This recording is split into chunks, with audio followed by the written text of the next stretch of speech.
A sucker if you a step parent. Straight like that. So I got two stepdaughters, right? One of them shipping out to the army in about a month. So yesterday we sitting on the couch, we chopping it up, and she's like, yeah, I had to make a will, and I had to put people in charge of my body and my money. God forbid anything happen. But she goes, just in case though. But if I do die, I left everything to my dad. So I paused for a second. I said, huh? Yeah, I left everything to my dad. I figured like he'll do the right thing. I said, everything? Yeah. I said, the car? Yeah. I bought you the car. All your jewelry? Yeah. I bought you that. I go to the room, I'm watching TV, all in my feelings, a tear fall from my eye. On the way to Crumble Cookie, she called me. Yo, Rob. Sure enough, she got a flat. She's like, yeah, I got a flat. What do I do? Call your motherfucking daddy. You a sucker if you a step. All right, so that cuts deep, first of all, because many stepfathers play the silent backbone, right? Providing cars, jewelry, food, love. And when it comes to legacy, recognition, or if that relationship with the mother ends, they often are removed or erased right out of the script as if they've never been there to begin with. Often, they don't even want them interacting with their children anymore. I get it. But here's the problem I have with the video. His issue is with how the daughter treated him.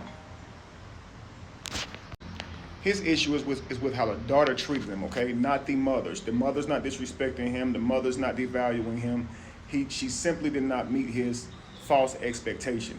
And this is why I wrote the book, Before You Marry That Single Mother.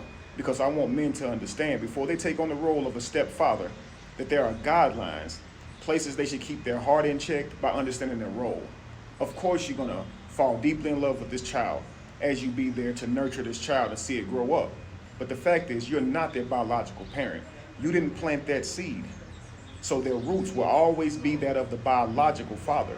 You may be the sunshine, you may be the rain, you may be the gardener. But when it comes down to it, they're gonna always long for their biological parents, guys. And this is why you have to consider this before you do it. I'm sure that man did not buy the cars, the jewelry, or anything like that with an expectation that he'd get it back. But upon hearing that she didn't write him in the will for the cars and the jewelry, he got upset. And whenever she asked for his help later on to fix the car, this is where it showed that he had been stepping up for her. Because in her moment of need, who did she call? But what did that make him feel? Used instead of recognized. And he said, get your daddy to do it. Well, if you went into this with the right understanding, would you have gotten her daddy to get the car in the first place? Because you can't replace her father. That's the number one rule. Understand you're not there to replace anybody. You're here to fulfill a role, okay? Help the mother as much as you can to make sure that child has what it needs. But you can never be their father, ever. They're always gonna long for their actual biological father, man. You gotta understand this. And the fact is this, you married the lady because you love the lady. The child comes with the package. You grow to love the child. But it's not like you married the lady because you wanted to adopt the child. So men have to understand this. Whenever you stepfather in a child, keep your expectations in check. Do things with a pure heart, not for any expectation on the back end. Not with some idea that you're going to somehow be placed above her actual biological father. Listen, he can never be there at all. But they'll always be connected to their roots. They'll always long for that.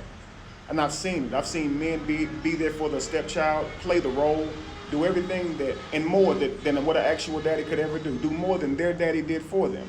As soon as that father wants to be in that child's life, they're right there with open arms. Because it just happens, man.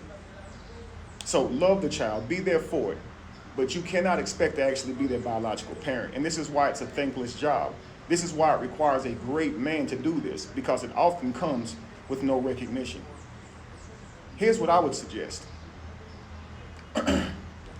Love the child in a pure way. Any man marries a woman, you should be able to see her in your plan anyway. If you have a business, she's working with you to help build that business. This means her children should also be working with your tribe to hunt, just like it would be in nature. And I think we forget about all of that, okay? If you can't see a use for a woman, if you can't see a value in a woman, you shouldn't be marrying her anyway. Because marrying a woman who's not going to contribute to your legacy anyway is a waste of your legacy and your funds, your provisions and everything.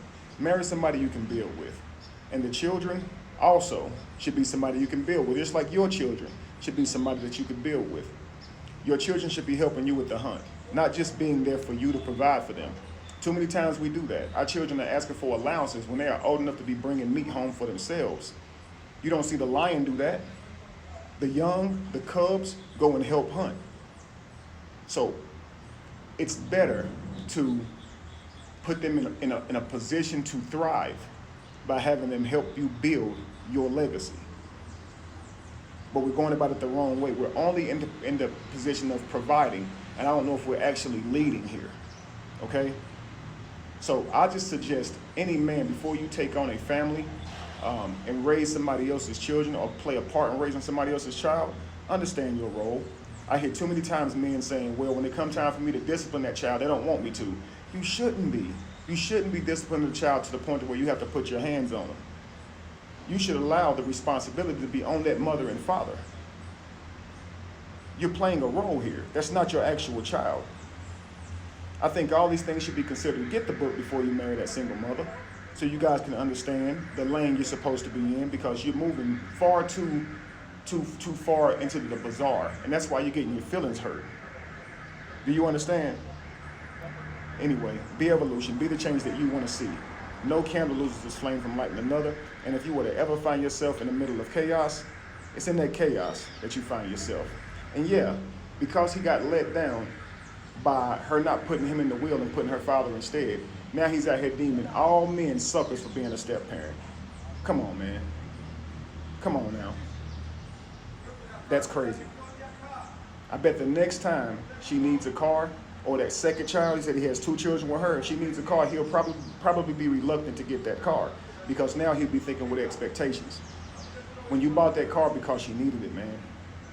That's why you bought it. You bought that jewelry because it was gifts for her. You bought that as a gift. That didn't come along with, now listen, if you write a will, put me in it.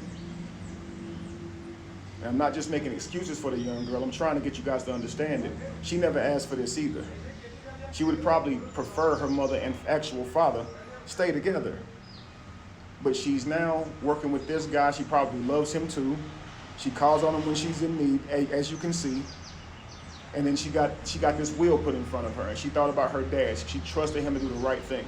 This must mean that he does play a role in her life still. So the stepfather should be on the other side of that, saying, well, wait, I bought that. Wait, and I bought that. Come on, man. Now all stepfathers are suckers. Why did you become a stepfather? I guarantee you it wasn't because you wanted to adopt that little girl. It was because you loved the mother, and the little girl came with the package. You understand? Stay in your lane. Peace.